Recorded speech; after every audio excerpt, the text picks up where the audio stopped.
Hello, everyone. Welcome to Rise to Thrive. This is a live podcast. And if you want to see all the podcast episodes before this, just drop podcast below and I'll get you that link. So let me know if you're on Spotify or Apple, what's your preference?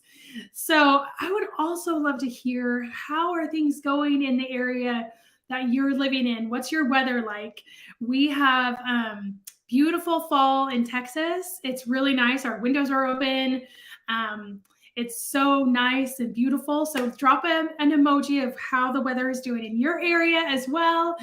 And also what design type you are. We have an amazing projector on today. She is phenomenal. So I would love to hear, what is your design type? And if you're like, I don't even know what this human design stuff is, then I can give you the link to get your chart to find out more of what's inside of you and what are the gifts that you were born with. Now, before we get started, we have an amazing masterclass next Thursday. Who's coming? Who's coming to the masterclass? Are you registered? Did you do the RSVP? And did you get the calendar invite? So this is a new thing we're doing this time, is a calendar invite. And it will have the links where you need to pop on. It will set a reminder for you, because I live and die by my calendar. And if it's not on my calendar, I don't feel like it exists. So make sure you get on that. That will be next Thursday at noon Central. There will be a recording after the live that you can catch. And we're going to be shifting you into a powerful, profitable, purposeful boss. We're going to be looking at that mindset, the vibe, and the aura that you give off, because your energy speaks to other people before you even open your mouth.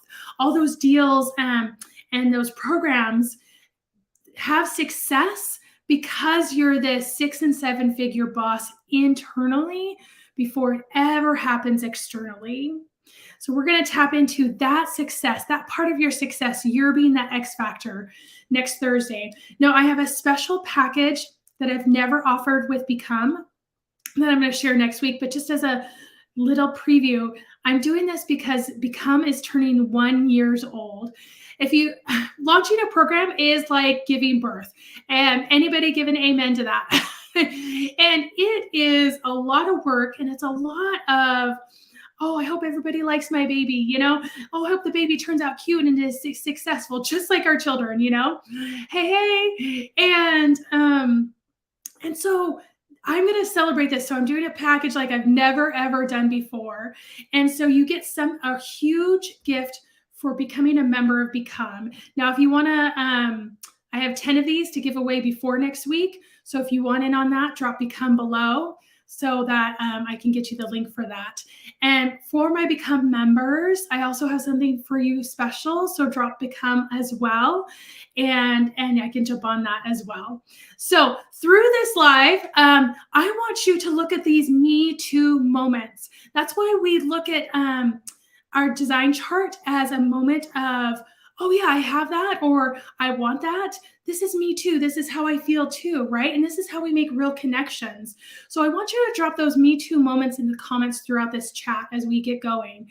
The more that we can connect and release, we create abundance and we create momentum and we create real change within our lives. And that's what we're here to do at Rise to Thrive, is create real change all with these micro betterments, using it, our chart as a guide to do so, a guide to operate, a guide to have real boss power within our lives.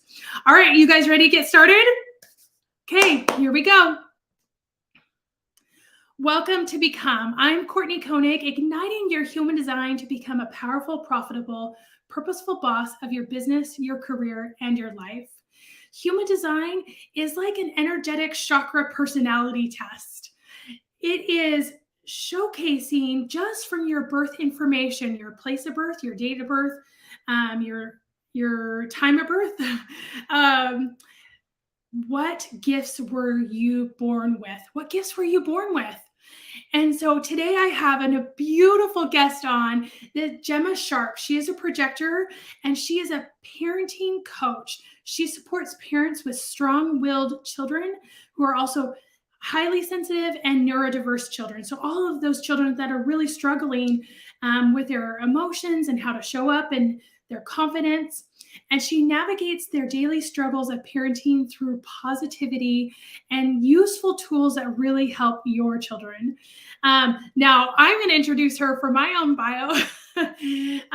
She's a mom of two, and she lives in the Isle of Man, but she is also the most compassionate, beautiful hearted woman I have ever known. She has this magnetizing positive energy that is so beautiful and so real. I just love being around her. It was our dream of ours to meet in person after a year and a half of knowing each other in Florida. And we happened to be in the same room, which I think is by divine design. And we happened to be bunkmates. And one of my favorite times of the whole entire time was getting our jammies on and then talking for like an hour or two afterwards. It was so fun. We were like little slumber parties. So please welcome Gemma to the show. Hey, Gemma. Hi. Thanks, Courtney. What a beautiful introduction. That is so lovely. I thought I'm going to start crying. That's so nice. And I loved our time in Florida. Bunk buddies, having little slumber parties. It was brilliant. It was so incredible. It was amazing. It was a dream, you know? It was.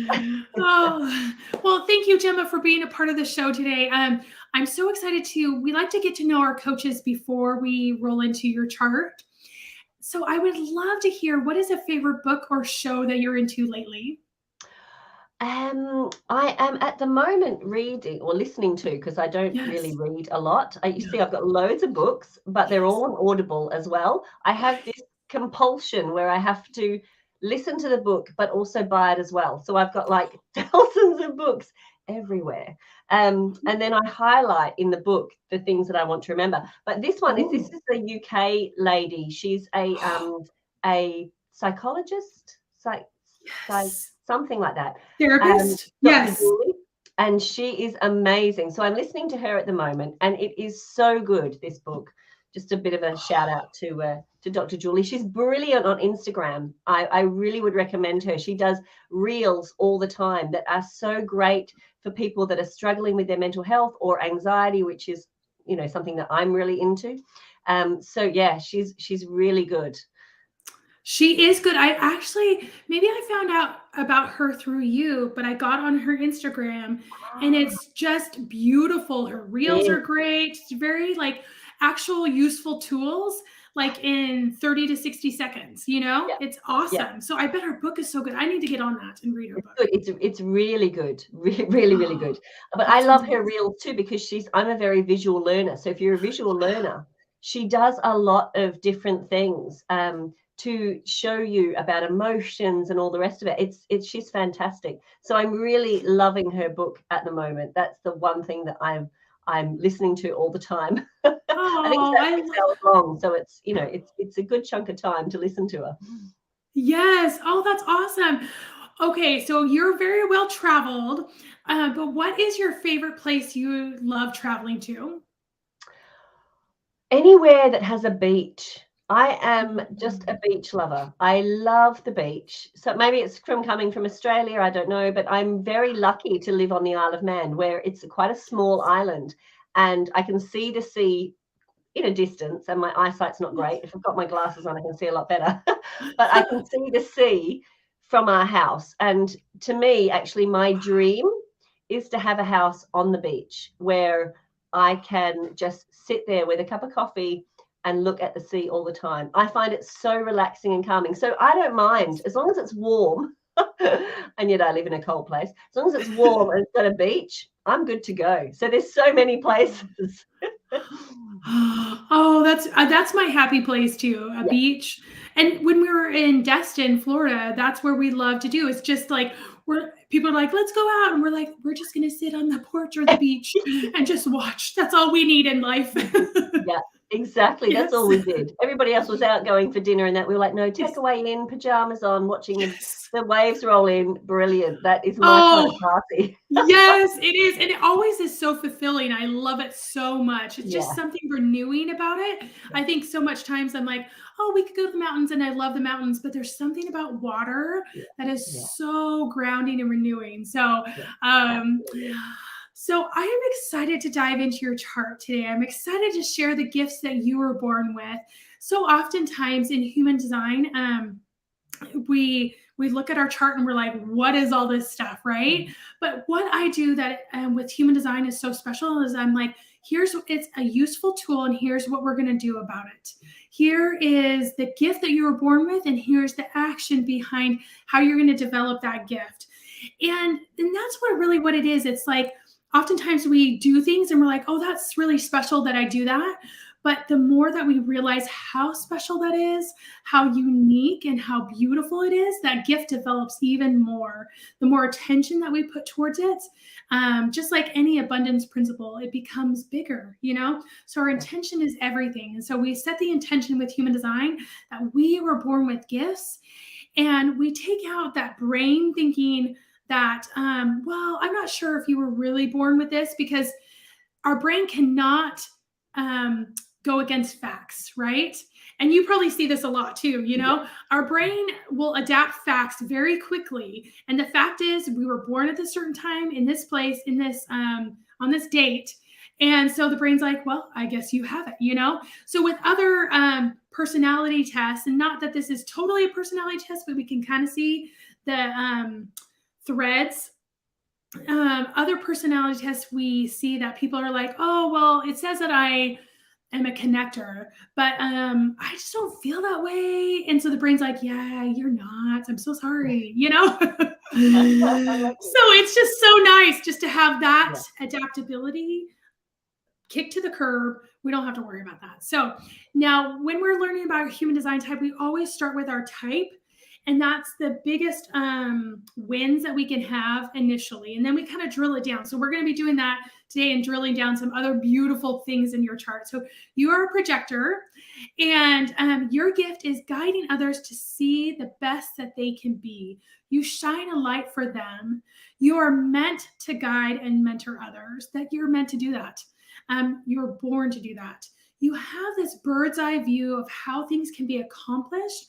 And so you can see the quickest way to how it can be accomplished, and kind of drop all the clutter that other people might pick up, like a generator or manifesting generator, because they have this immense amount of energy. So it's a way that projectors can conserve their energy, is saying, hey, from here to here, these goals, I know I could take this direct line to this way and kind of not stay in the weeds, I guess, But you have this beautiful vision, and then you can share that with other people too. Like, hey, this is your goal. This is the way you're going to get there. So that strategy behind it is really beautiful, and keeping it simple, because in your nature, you keep things simple by demand of your body, like just knowing like, okay, I can't do everything, So and I probably should not try.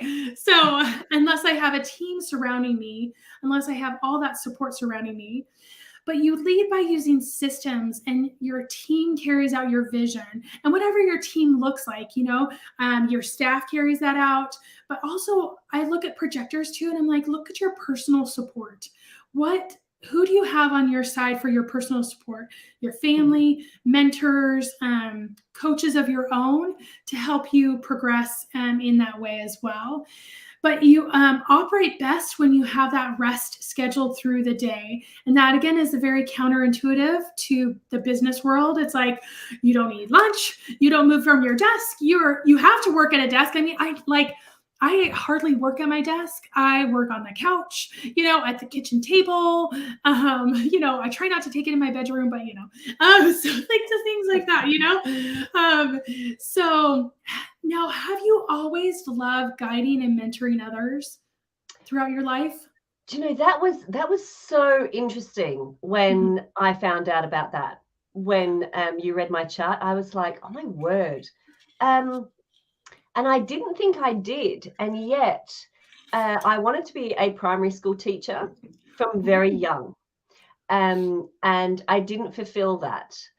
Lots of different issues, but I decided not to. And I decided to become a PA. So I was a secretary, for like a personal assistant for like CEOs of companies. So I suppose I'm always a doer. I'm always liking to look after people and do things. So, and then I when I moved to the island a few years in, I decided I wanted to just do something extra. So I started a business, and that was helping women who, it was like a, what do you call it? I called it the main event. I can't remember, like a wedding planner. That's it. Sorry, couldn't get the words out. Oh, A wedding planner. And then that never worked out. And then I decided that I wanted to do baby massage when I had my daughter, and we saw that she was having a lot of issues. And I thought, how can I calm her down? So I think I've always, so I started my baby massage business. So I know a lot about, the formation of the baby's body and all of that sort of thing. So that led me, I suppose, not led me, but it gave me a good foundation for what I do now. So I never really realized that I wanted to coach people, but I think it's just inside of me. And that's what, when you said that, I was like, oh my word, that really is spot on. I have been, it's like our emotions. I wasn't listening to it, and it kept coming back up. It kept coming back up. And so now that's what I do full time. So I didn't realize that I was, wanted to coach people and help them, but it manifests itself so strongly that I couldn't deny it anymore, I think. Oh, totally. That it manifests itself so strongly. And those things do keep coming back around until we're not scared enough to, or we're totally annoyed, and then we just have to do something about it. Like we're like, okay, you've told me over and over again, this is what I meant to do, so I'm going to do it. But I feel the same way, like the careers that I chose and that I had wanted to get into, were all coaching and mentoring, but just in a different form. It looked different than it and back in the day, like coaching was just, oh, you're coaching on a basketball team, like that type of thing. You're coaching a sport event. So it looks a lot different now. And the beauty of it is that everybody needs a mentor, everybody needs a coach, everybody needs a guide, and you're perfect for that position.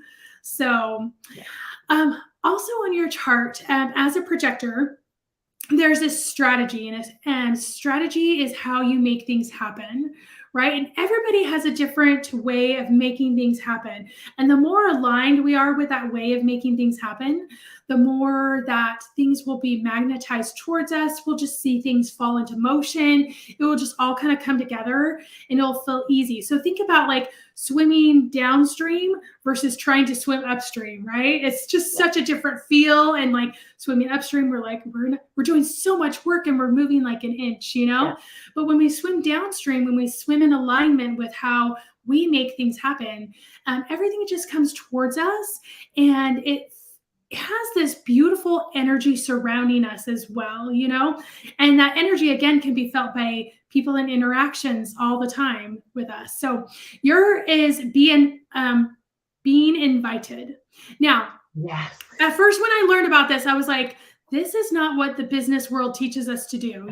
Just wait to be invited, just sit back, and this is so oftentimes a misunderstanding in this with projectors.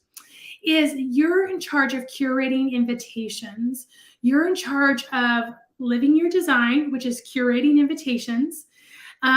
So living all those beautiful gifts and stepping into those gifts, and that naturally draws people towards you. You're in charge of looking at when people lean in and not being scared to step into the conversation even more, So having that 6 and 7 figure boss aura around you is vital, because as you step into those conversations, people resonate so much with that energy level.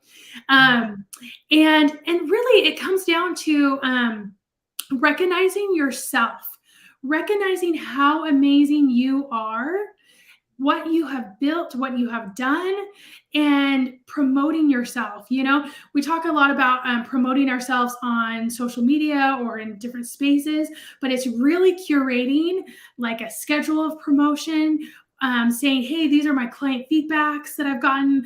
I'm so happy that they did, feel this way and stuff like that, and being really intentional about showing that off, and it's not going to come off like weird or ooky, because you have a beautiful soul. And when you share these beautiful results that you've gotten, people just stop and they pay attention. So it's another way you're curating your invitations.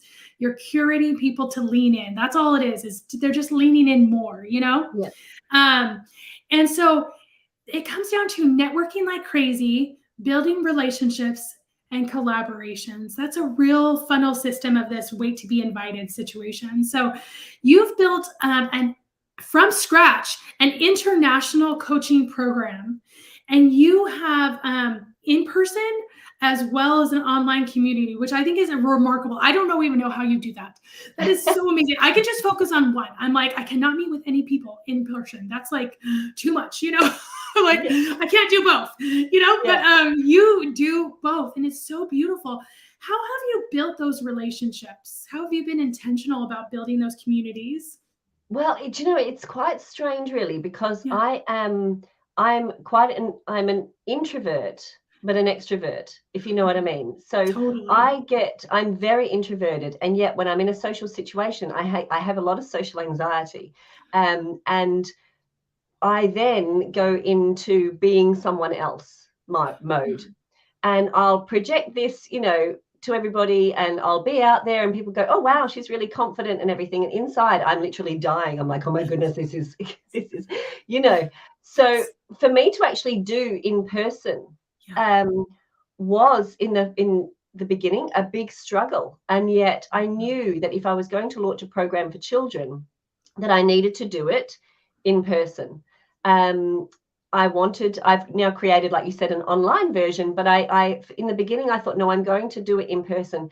And it sent me into a spin with my anxiety. But the great thing about that was that when I had all of the kids there and the parents there on my first lesson, and it happens each time I run my course, my heart goes, I'm starting to feel really anxious and nervous, and my throat closes up.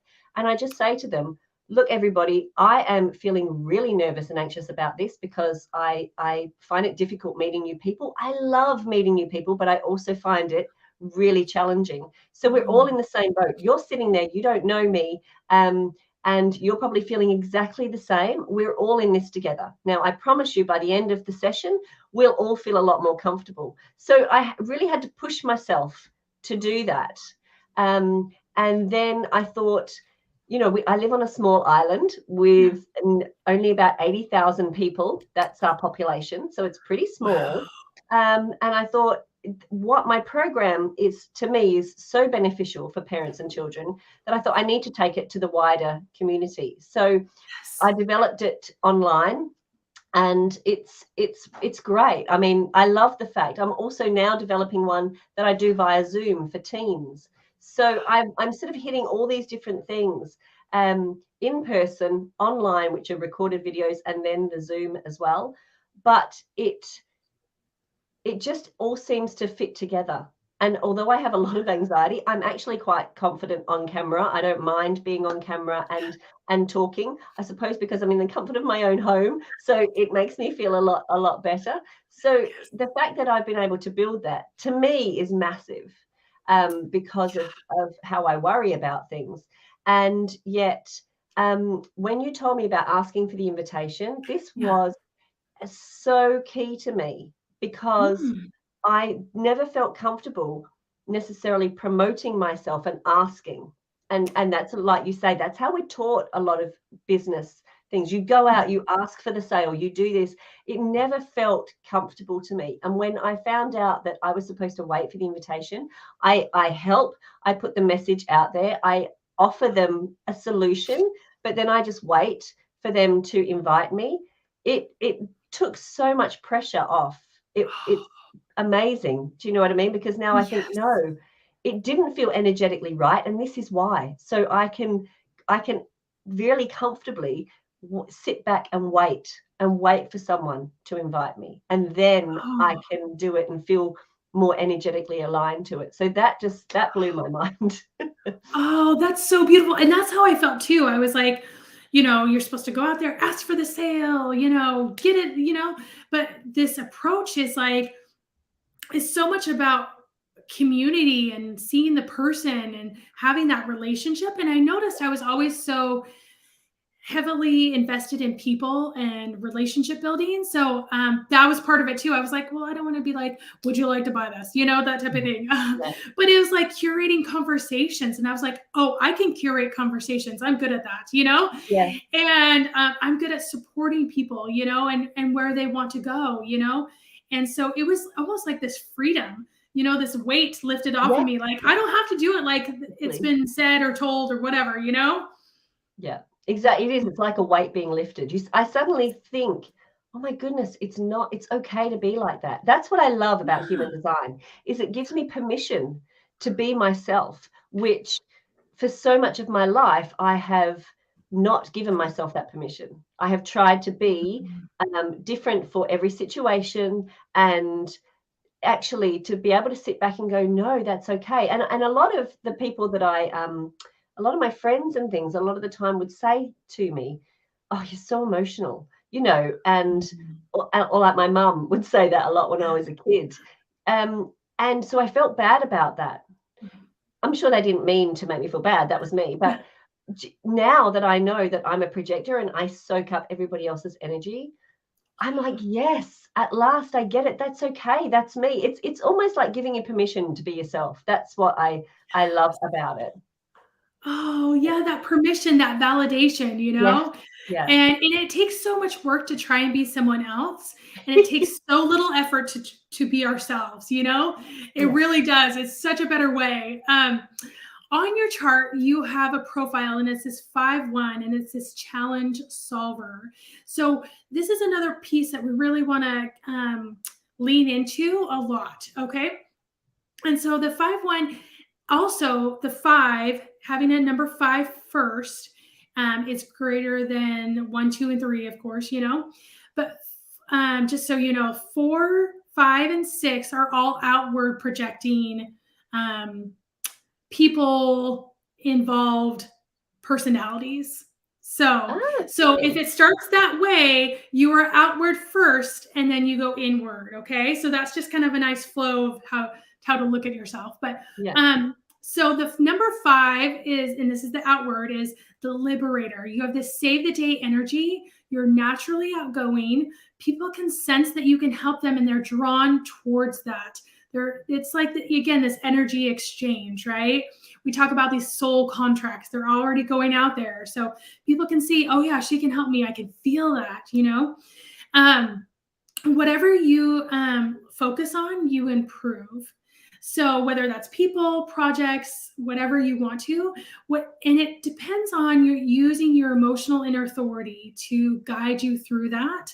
So emotional inner authority is kind of like a GPS. So how do you using your emotions to guide you to the right thing? And a lot of times for emotional inner authorities, it takes some lull, some peace, just like the stillness of an ocean, just give yourself some time to be content about it. It might not be fully content, because there's always going to be these little ripples and tides and things like that, but it's going to be mostly content about this direction, but giving yourself space to see, what are you going to liberate? What are you going to share with and help out? Now, this 1 is this inward, okay? So the 1 through 3 is always inward, and it's this knowledge seeker. So you seek out facts. You love to be armed with facts, and it makes you feel safe. Education, Google, all your books. It is this net of safety surrounding you, this big cushy blanket, but you love and you're very thirsty for information. So when this 5 and this 1 come together, so you're focused on outward people, right? You're focused on fixing and solving their problems, which also makes you a fantastic coach. So, and when people are connecting with coaches, that's a really amazing attribute to have. You do things differently, and you go against the grain. You have these creative solutions, right? And people trust your integrity. They trusted you're an authority in your field because you've done the work to get there. You've done the work together, and they don't need to see your certifications, because they're like, oh, I know she's already got it. They can feel that. Now, you've developed, again, this program from scratch, right? Like, this wasn't out there. This was Gemma Sharp program, right? Yeah. And I think it's so beautiful. I look too at your human design centers. You have a defined center of the crown, which is thinking, the ajna, which is inspiration and point of view, and the root, which is this drive to get it done. Now, on human design, there's that body graph, and there's all these centers like chakras on the body. The colored in ones are defined. You always have those gifts with you, always. And the undefined ones is you can curate those gifts, you can cultivate those gifts, but you also feel what other people are feeling with their centers that are defined in those areas. So if they're having intuition hits, you'll get that too, you know? Yeah.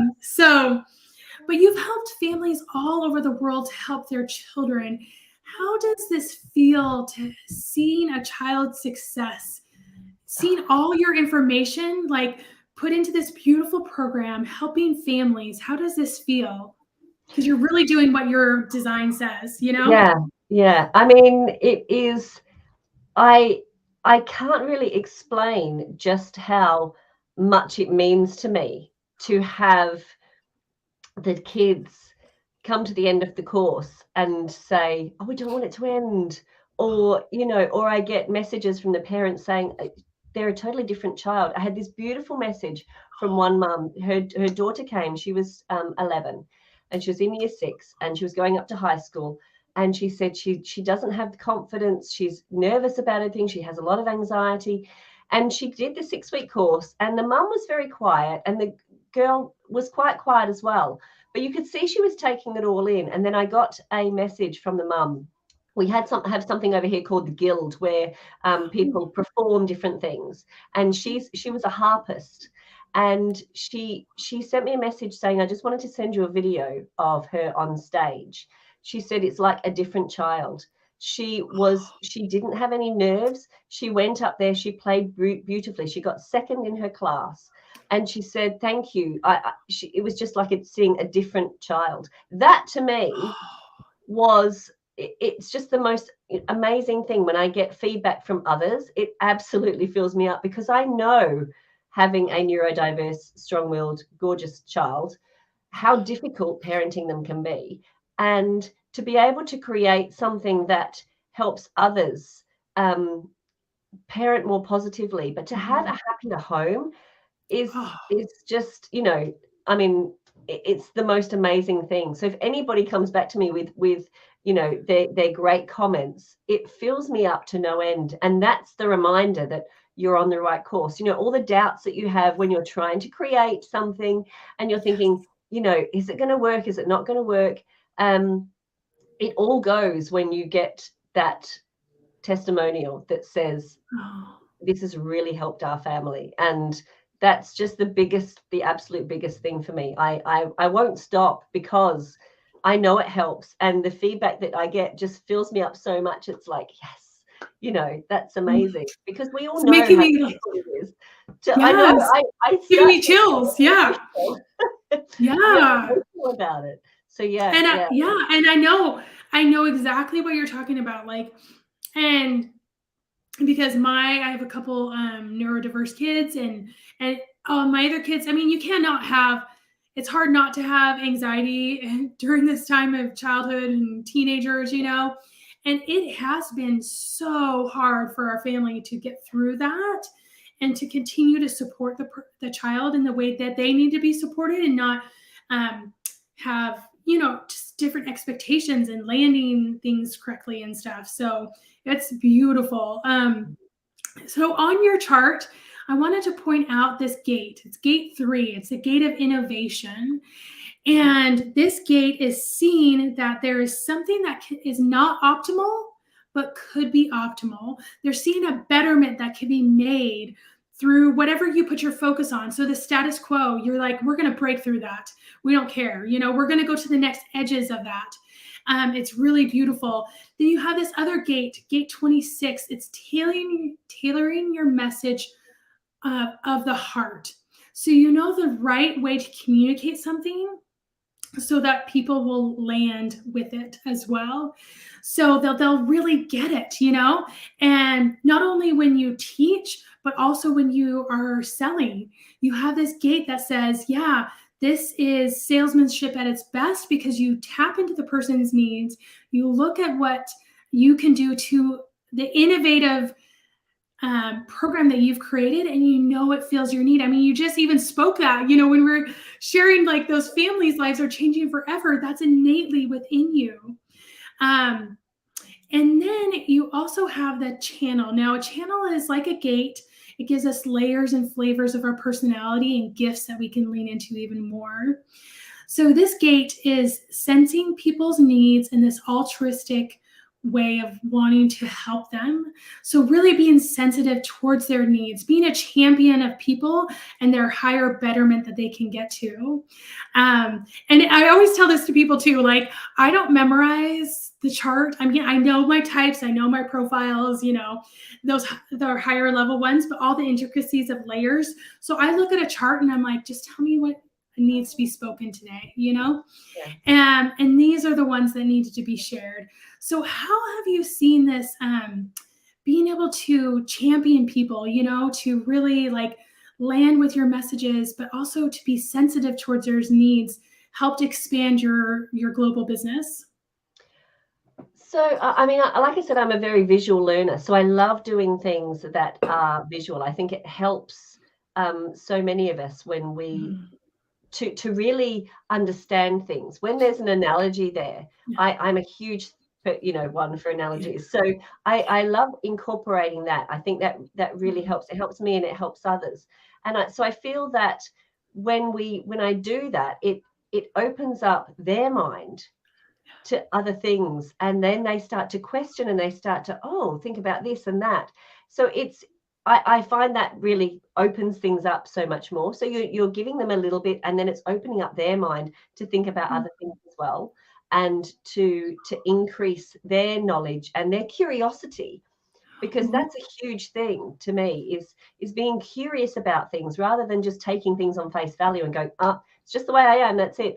Being more curious about things and understanding perhaps why it's happening. So I hope that answers your question, if that's the way I'm thinking about it. But that's what I love, is looking at things in a different way, doing it in a visual way that opens doors to other ideas and to other forms of doing things. And I hope that makes sense. No, that's beautiful. I love what you said. Be curious about yourself. Like, we're curious so much about other things, but to be curious about ourselves, isn't that where it starts, right? And our perspective matters.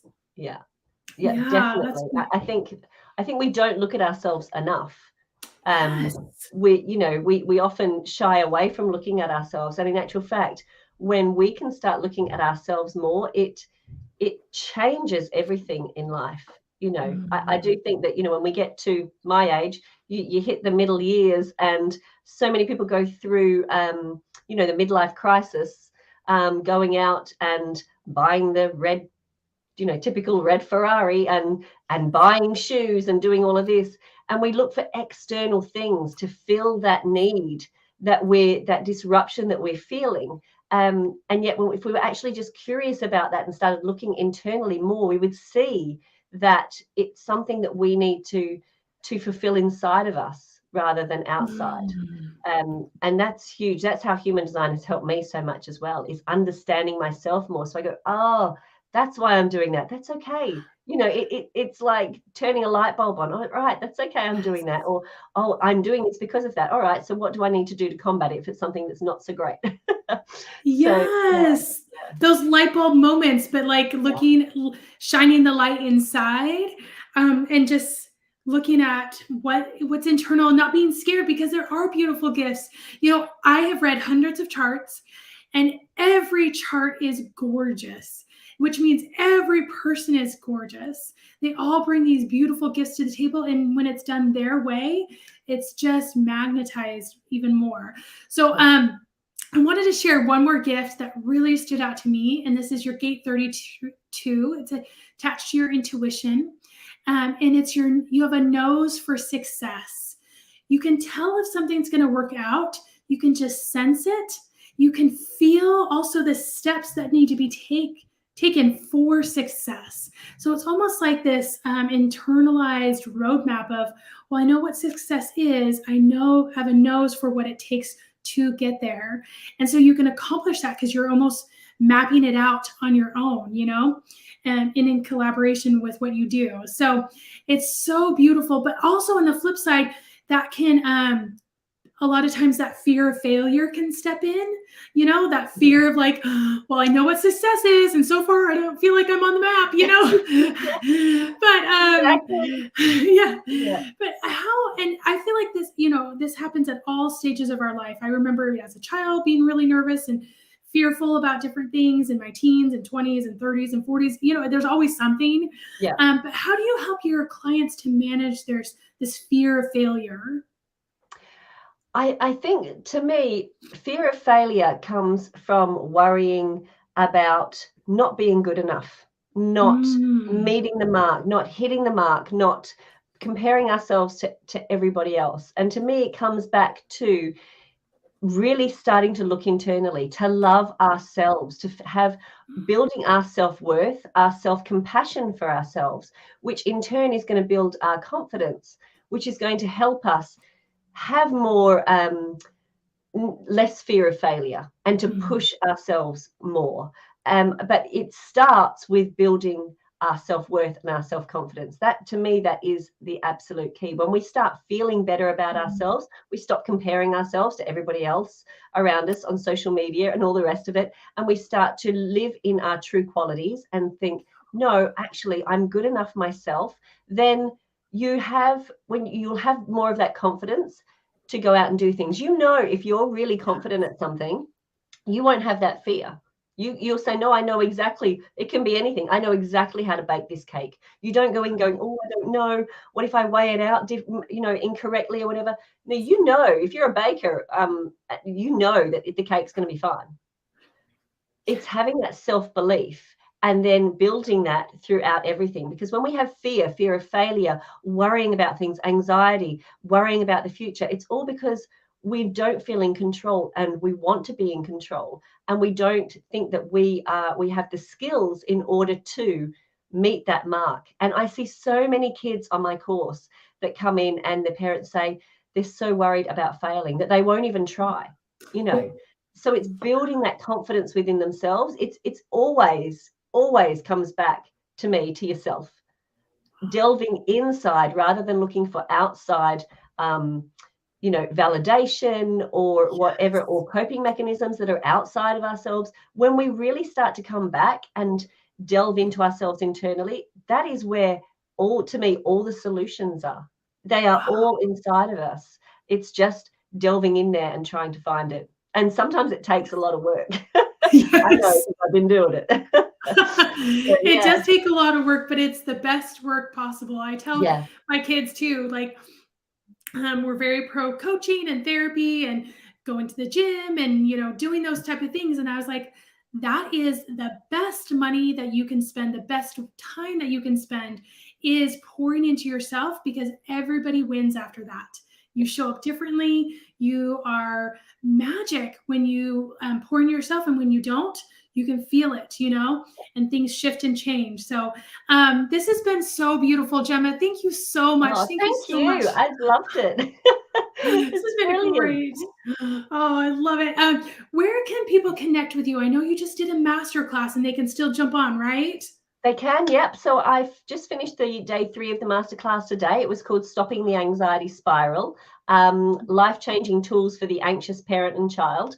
And you know what? I concentrate a lot on anxiety, but to be honest, it's for everybody. We all have coping mechanisms that perhaps aren't so great with so many different things in life. So I dove into 3 different days, quite deeply, on how help us understanding our body, understanding how anxiety shows up in our body, especially for children, because so many children are labeled as having bad behavior when actually it's anxiety coming out. I know, because that was my daughter, and for years I was like, what is wrong with you? She was really showing all of these signs of anxiety. So that was my masterclass, Stopping the Anxiety Spiral. That is in the Hummingbird Parenting Lounge, which is my parenting group. So if anybody would like the link to that to watch the free masterclass, they're absolutely welcome to. I would love to hear their comments, and I had quite a few people message me with real aha moments going, oh my goodness, I didn't realize that, I needed to change my relationship with anxiety, because we can never get rid of it. All different things. So they're welcome to jump into the Hummingbird Parenting Lounge if they like to watch that. It'll be up until next Saturday. So there's a good week to, because I talk a lot. So you need time to digest it. That's perfect. Oh my goodness, that sounds amazing. And I'm also on Instagram.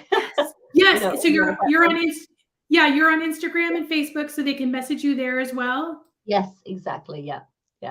Oh, that's perfect. Oh I'd my love goodness. to see some new people. If I can help anybody, especially those that have children that are, have a lot of worries, have a lot of anxiety, then that's my absolute goal. That's my love language. And you do a phenomenal job, and lives are changing and families are shifting, and that is the greatest gift ever, Oh, thank you, so Gemma. much. Thank you for being on today. Thank you for sharing your beautiful soul and gifts. Thanks, everybody. All right. Thank you, Gemma. Take care. Bye. Wasn't that incredible? Oh, that was so amazing. Seeing her utilize her gifts to shift and change the support and the language and the patterns that families are doing to really bring about this global coaching program that is helping people that we love. So please hop into her challenge. Please hop into her group. Get connected with her. Shoot her a message. Say, hey, Courtney, I saw you're live with Courtney. And make sure you jump onto that. All right, everybody, let's rise to thrive. And I'll see you guys next week on the workshop. Okay, we'll see you next time. Bye-bye.